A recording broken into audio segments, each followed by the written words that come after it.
Hi guys and welcome. It's another Friday here and today I'm going to show you how to make a fish meal. We're going to make fish pie. Happens to be Liam's favourite fish dinner. So I've gone ahead and prepared some mashed potatoes. So you basically peel your potatoes, cook them in water until they're soft, drain off the water, mash them with a potato masher, add some salt, a little bit of butter and a little bit of milk until they become creamy. Okay, so I've already done that. And I have here 25 grams of butter that I'm going to pop into my saucepan here. And to that I'm going to add 25 grams of plain flour. And I'm basically going to make a bechamel sauce, a white sauce.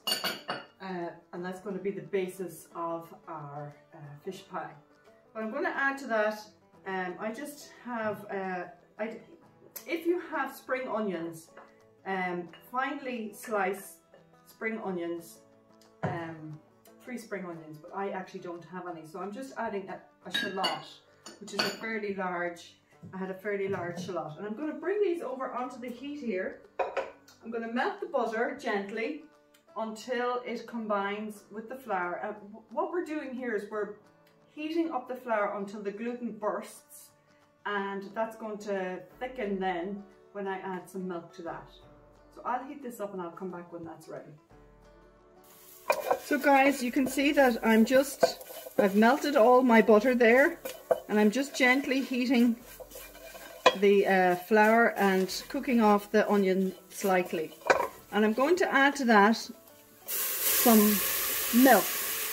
And I'm adding 400 mils of milk, and you want to add this nice and slowly, because what you'll start to see is your flour will start to thicken up very, very quickly here.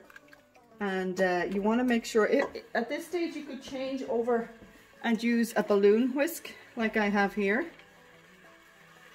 And you just need to be careful at this stage. Try and lift it off the heat while you're whisking, because you don't want it to burn. It's not burning yet. So I'm just beating here, making sure that all the lumps are being beaten through. And then I'm going to add some more milk to this. This is a job that requires a little bit of elbow grease. But as you can see now, I've beaten all the lumps out of that there. And then you just keep adding your milk slowly.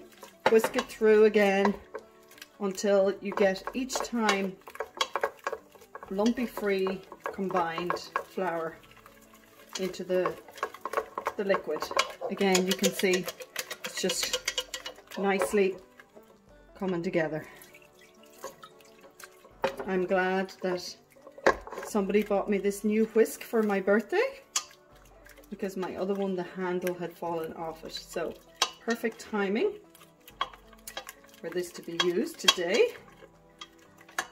I hope you're all going to have a nice weekend, no matter what state you're in terms of COVID. If you're in lockdown like us in Ireland still, or you have the freedom to exercise and do whatever you like, we're not jealous here at all. Actually we are, sorry. So anyway, there you can see that is just all coming together nicely with no lumps, and it's a lovely white sauce. Okay, and I'm just going to add the last little bit. So there's 400 mils of milk in there, guys, 25 grams of butter and 25 grams of flour. I'm going to add a little bit of salt and pepper to this now. The black pepper actually really adds a lot to this sauce, so don't be afraid to use plenty of black pepper in here. Now, some people add a little bit of nutmeg at this stage, especially if you were making this for bolognese sauce. A little bit of freshly grated nutmeg would be really nice. Okay, so you bring this to the boil to make sure that you've heated up all of the gluten in the flour. And to this, I am now going to add my carrots.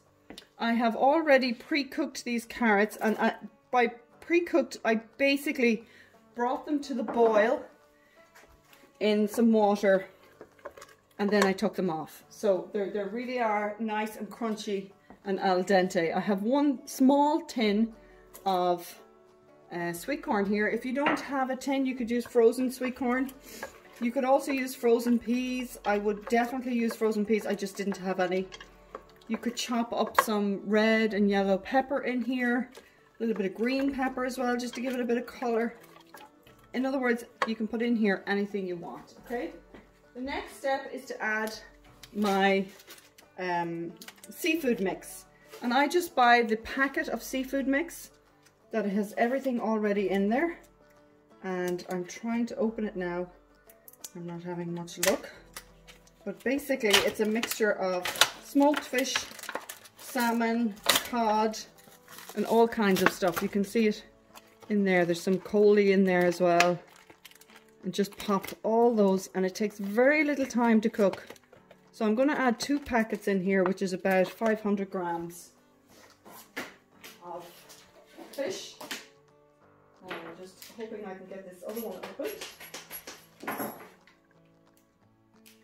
we go. Pop them in there like that.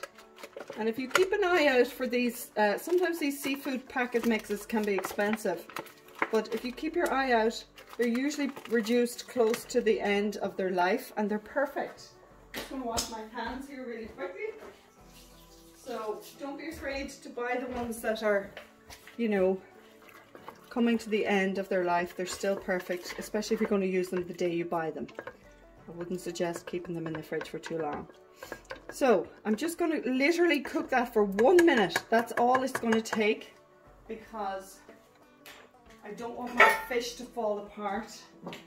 So I'll bring the camera back over here. Okay guys, that's enough of cooking the fish. And I'm just going to bring it and pour it in here to a casserole dish. Spread it out nice and evenly.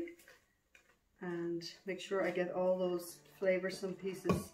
And honestly, I literally only cooked the fish in here for 1 minute, if even a minute. It took me all the time just to literally clean up this space here.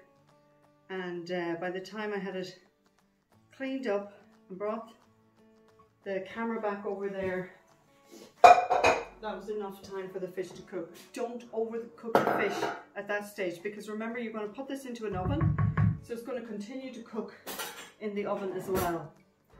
So we don't want dried up old fish, sure we don't. Now, the last thing I'm going to do is pop my mashed potatoes on around the edges here like this. And you can see that there isn't a whole lot of sauce in here, which is good, because if you have too much sauce, when you go to put on your mashed potatoes, the sauce just comes up all around the edges. So this is the way I make sure I just go around all the edges like this, so that I'm sealing in each of the side of the casserole dish with a piece of potato. I don't know if you can see that action that I'm doing here. And that way you're not going to have any of your sauce leaking up around the edge, okay? Just continue to go, move around like this. So we are now in March, guys. That means we are a year in Ireland in COVID times. I don't think we thought this time last year we would still be here a year later. So I think it's hopeful, more hopeful now that the spring is coming and we can get outside more, we can get back to doing our gardening. We don't need to spend as much time inside. The evenings are getting brighter. Please God, we will have some lifting of our very strict rules here in Ireland soon, and we'll be able to meet friends for coffee, even if it's in the garden. Right now we can't even do that. So it would be really nice, because we all need other people in our lives. Well, I certainly do. Guys, there's our fish pie. Now at this stage, if you don't want to eat it today, you can pop it into your freezer. Let it cool down first. Or you could pop it into your fridge and have it tomorrow or the next day. So I am going to pop it into my oven now, because we're going to eat it for dinner this evening. Okay, so I'm going to pop it in.